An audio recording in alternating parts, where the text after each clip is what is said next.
You know what's fascinating about the whole spiritual seeking game? Most people approach it like they're shopping for enlightenment. They read books, attend workshops, learn meditation techniques, study ancient philosophies, collect practices like their Pokemon cards. They think awakening is something you acquire, something you add to yourself. But here's the thing that might completely flip your understanding on its head. Awakening isn't about adding anything. It's about subtraction. It's about unloading. It's about recognizing that you're not missing some mystical component. You're just carrying too much unnecessary baggage. Let me paint you a picture. Imagine you're trying to experience the pure, refreshing sensation of water on your skin. But you're wearing 7 layers of clothing, 3 pairs of gloves, 2 hats, and a raincoat. You keep wondering why you can't feel the water properly. So what do? Do you add another layer? Do you study the theory of water? Do you attend seminars about the nature of wetness? No. You strip off the layers. That's awakening. It's not putting on anything new. It's removing what's covering up what's already there. This runs completely counter to how we've been conditioned to approach everything in life. From the moment we're born, we're in acquisition mode. We need to learn language. We need to learn skills. We need to accumulate knowledge, achievements, possessions, relationships, experiences. Our entire education system, our economy, our culture, it's all based on addition. Get more, do more, become more. So naturally, when people turn to spirituality, they bring that same mindset. They think, I need to become spiritual. I need to acquire enlightenment. I need to develop my consciousness. But consciousness doesn't need developing. It's already fully present. It's already complete. What needs developing is your recognition of what's already here. And that recognition happens through subtraction, not addition. Through seeing through the layers of conditioning, belief, identification, and mental noise that obscure the simple, obvious, always present reality of what you are. Think about a child experiencing the world for the first time. They look at a sunset and they're completely absorbed. They're not thinking, this sunset would be better if I understood the physics of light refraction. They're not comparing it to other sunsets they've seen. They're not worrying about whether they'll see another sunset tomorrow. They're just looking, pure, direct, unfiltered perception. That's the natural state. That's what you had before you learned to think about everything instead of simply experiencing it. Then what happens? Society steps in with the best intentions. Education begins. And gradually, subtly, layers get added. You learn to label everything. That's a tree. That's a bird. That's red. That's beautiful. That's ugly.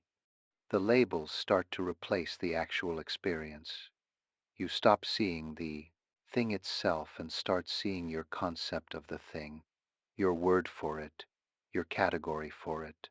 More layers get added. You develop preferences. I like this. I don't like that. These preferences become part of your identity. I'm the kind of person who likes mountains and doesn't like crowds. Now, you're not just experiencing reality, you're filtering it through your preferences, accepting and rejecting based on what fits your self-image. Then come beliefs, religious beliefs, political beliefs, philosophical beliefs, beliefs about how the world works, how people should behave, what's true and what's false. Each belief is another layer between you and direct experience. You start seeing the world through the lens of your beliefs instead of seeing the world as it actually is. Then comes your personal history, your story about yourself. I was born here. These things happened to me. I succeeded at this. I failed at that. I'm good at this. I'm bad at that. You create this entire narrative, this character, and you mistake it for what you actually are. That's perhaps the heaviest piece of baggage we carry, this belief that we are our story, our past, our accumulated identity.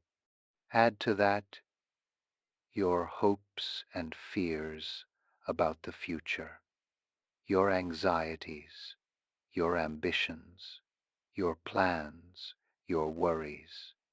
You're constantly projecting forward, imagining scenarios, rehearsing conversations, anticipating problems. Another layer covering up the simplicity of just being here now. And on top of all that, there's the constant mental commentary, the internal narrator that never shuts up. It's describing everything, judging everything, comparing everything, analyzing everything. Even when you're trying to experience something directly, the narrator steps in. This is nice. I'm enjoying this. I should remember this. I wonder if it will last. It's not as good as last time. I'm not feeling it as much as I should be. By the time you're an adult, you're buried under so many layers that you've completely lost touch with simple, direct experience. You've lost touch with the pure awareness that was there before all the layers got added. And because you can't remember what it was like before the layers, you assume this is just how it is. You assume the constant mental noise, the filtering through beliefs and preferences, the identification with your story. That's just normal. That's what being human is. So when someone talks about awakening or enlightenment or spiritual realization, you naturally think, I need to get something I don't have. I need to achieve some special state. I need to develop some extraordinary ability. And you start adding more layers. You learn meditation techniques. You adopt spiritual beliefs. You try to become a spiritual person. You create a spiritual identity.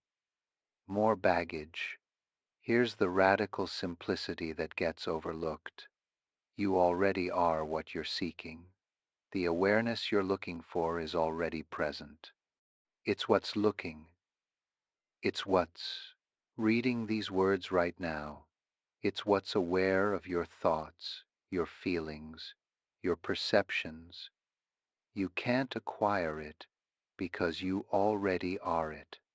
What you can do is recognize it by subtracting the layers that obscure it. Let's start with the most obvious layer, the one that's active right now as you're reading this, the mental commentary.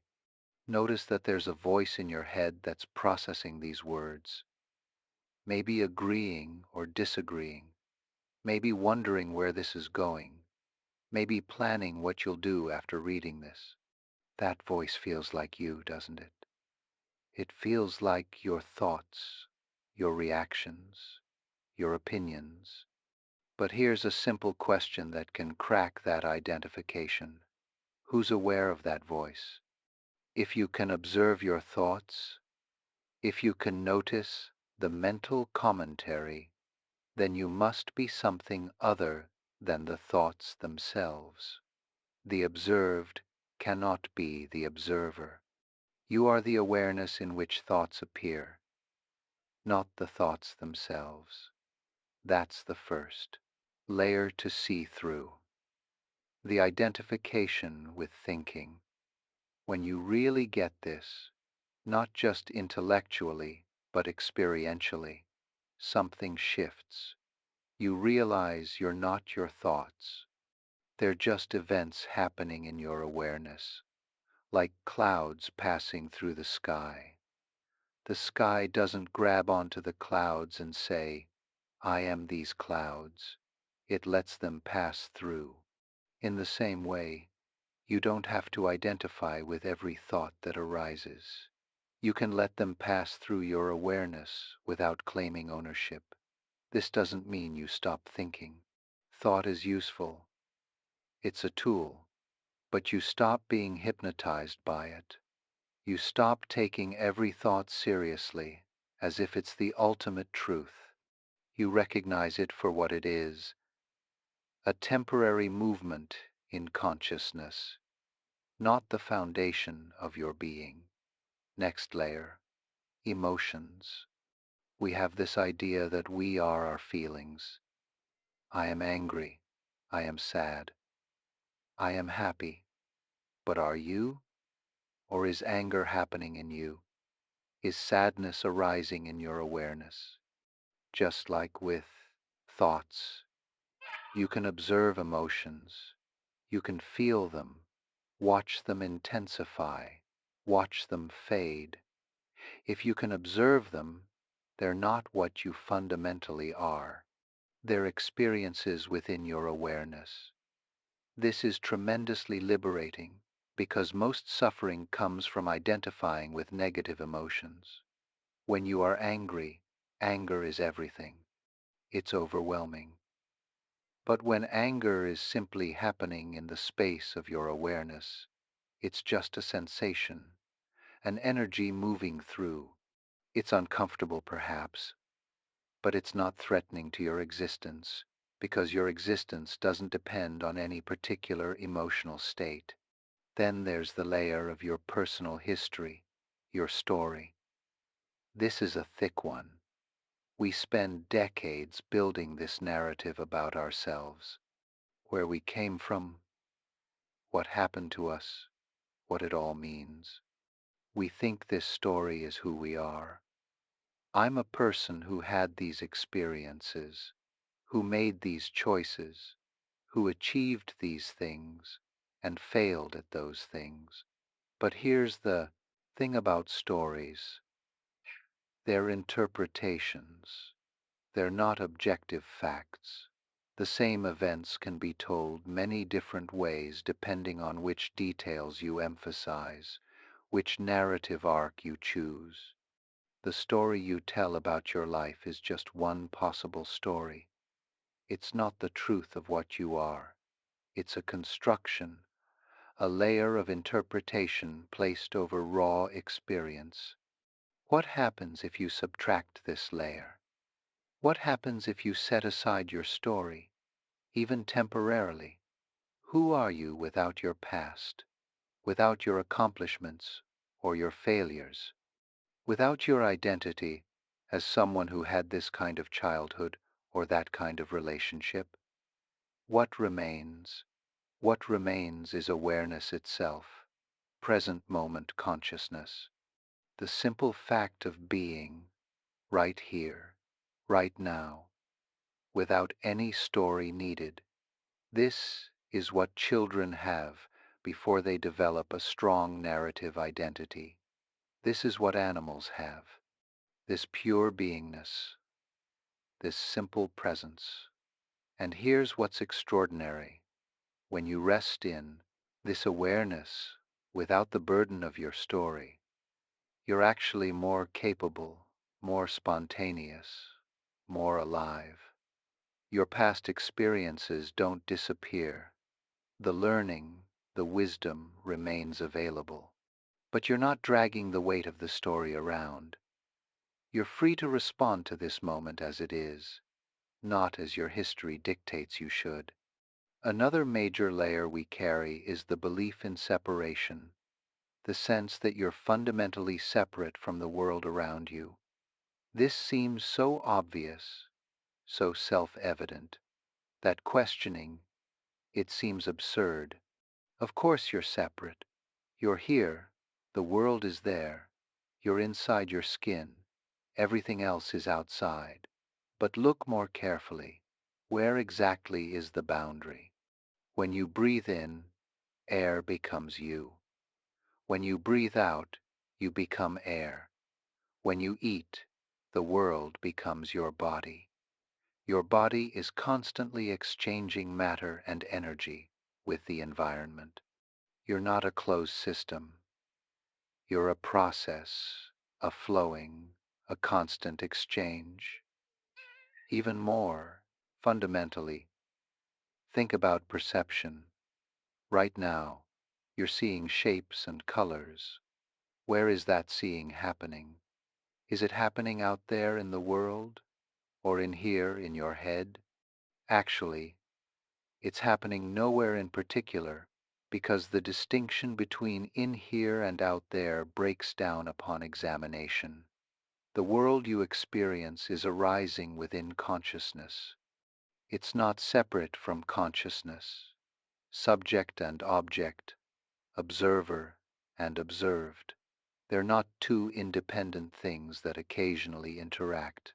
They're two aspects of one unified occurrence. When this layer of separation gets subtracted, even partially, everything changes. The sense of being an isolated ego defending itself against a hostile universe dissolves. In its place is a recognition of intimacy with all things, a belonging, a deep okayness. You're not a stranger in the world. You're an expression of it, inseparable from it. Then there's the layer of knowing, of certainty, of having everything figured out. This is a particularly sticky one because we're taught that being uncertain, not knowing, is a weakness. We accumulate knowledge, build up our beliefs and opinions, create a worldview that makes sense to us, and then we defend it because we think our security depends on being right. But certainty is just another layer obscuring the mystery of existence. The truth is, we don't know. We don't know why there's something rather than nothing. We don't know what consciousness is. We don't know what happens after death. We don't even know what most of our own mind is doing at any given moment. The vast majority of what we are and what reality is remains mysterious. Subtracting the layer of needing to know, resting in not knowing, opens up a different relationship with reality.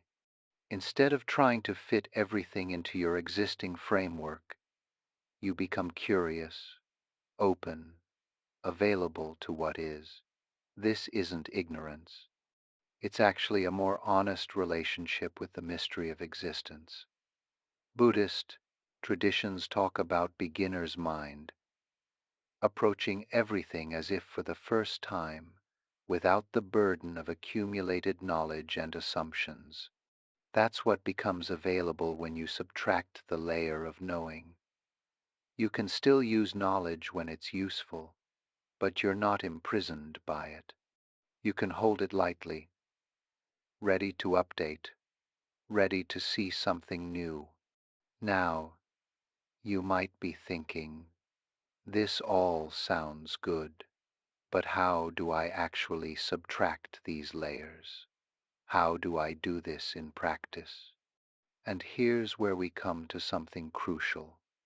You can't do it through effort, through trying, through adding a new practice or technique. That would just be adding another layer. The subtraction happens through seeing, through recognition, through awareness itself. When you simply notice a layer, clearly see it for what it is, its grip loosens automatically. You don't have to fight with your thoughts. You just have to recognize that you're not them. You don't have to struggle with your emotions. You just have to see that they're arising in you, not defining you. You don't have to forcibly abandon your story. You just have to recognize it as a story, not the truth of what you are. This is why so many spiritual traditions emphasize observation, witnessing, awareness practice, not because you're trying to achieve some special state, but because clear seeing itself dissolves identification. When you clearly see that you're not your thoughts, the identification with thoughts falls away. It's not a matter of belief or technique. It's direct recognition. Meditation, in this context, isn't about adding a practice to your life. It's about creating space to notice the layers. When you sit quietly without distraction, the mental commentary becomes more obvious. The emotional patterns become more visible. The sense of self becomes less solid. You're not trying to change anything or achieve anything.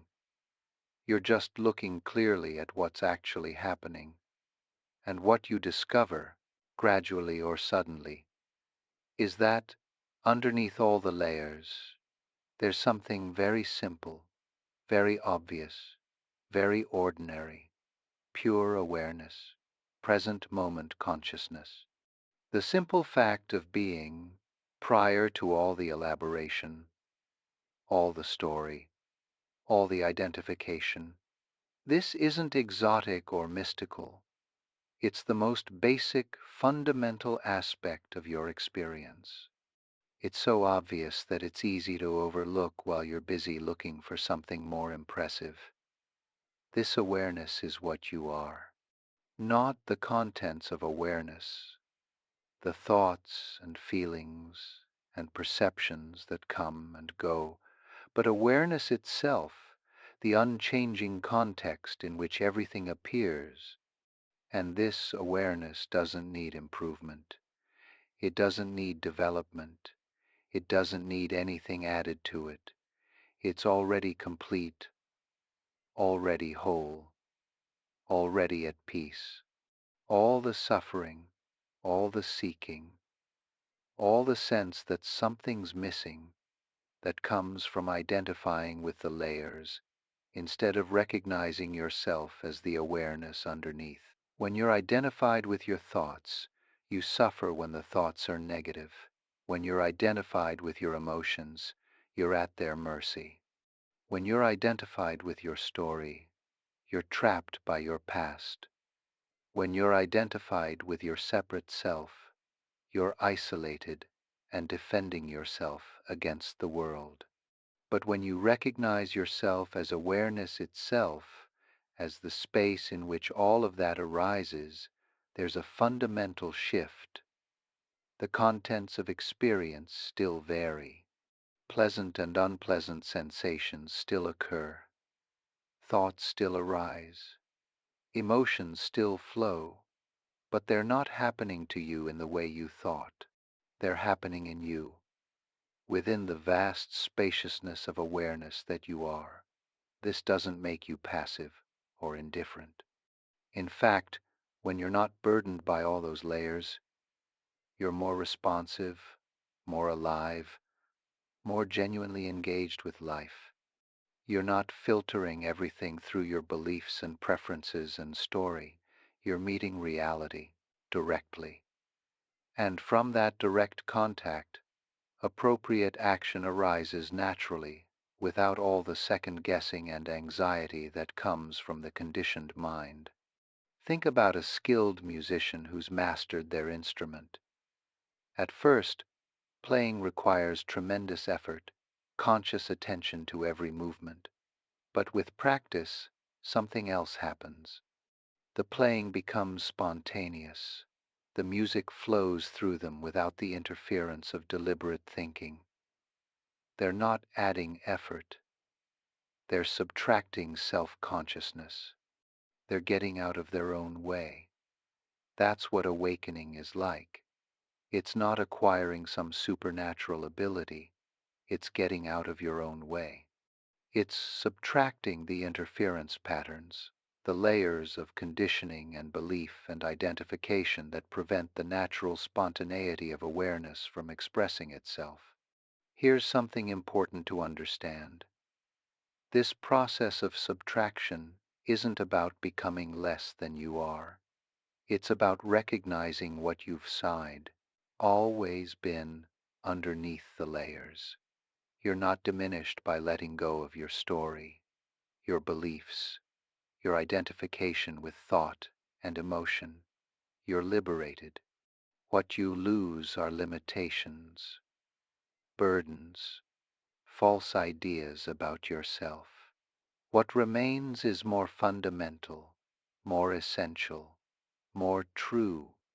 And paradoxically, when you stop trying to be something, when you subtract all the layers of who you think you should be, what you think you need to become, you're actually more yourself than you've ever been. Not yourself as a fixed identity, but yourself as dynamic, fluid, responsive awareness, meeting each moment fresh. The spiritual marketplace loves to sell you things, new techniques, new practices, new frameworks, new teachers, new experiences, and some of these might be useful as temporary supports, as pointers, but ultimately, awakening isn't something you purchase or acquire. It's something you discover was here all along, hidden under the pile of stuff you've been carrying around. It's like that old story of the person searching everywhere for their glasses while they're wearing them on their head. You're looking for awareness while being awareness. You're trying to achieve presence while already being present. The seeking itself is the layer that obscures what you seek. So what does subtraction look like in daily life? It's not about withdrawing from the world or rejecting your humanity. It's about bringing awareness to the layers and not being hypnotized by them. When a thought arises, you notice it's a thought, not necessarily the truth. When an emotion comes up, you feel it fully without making it your identity.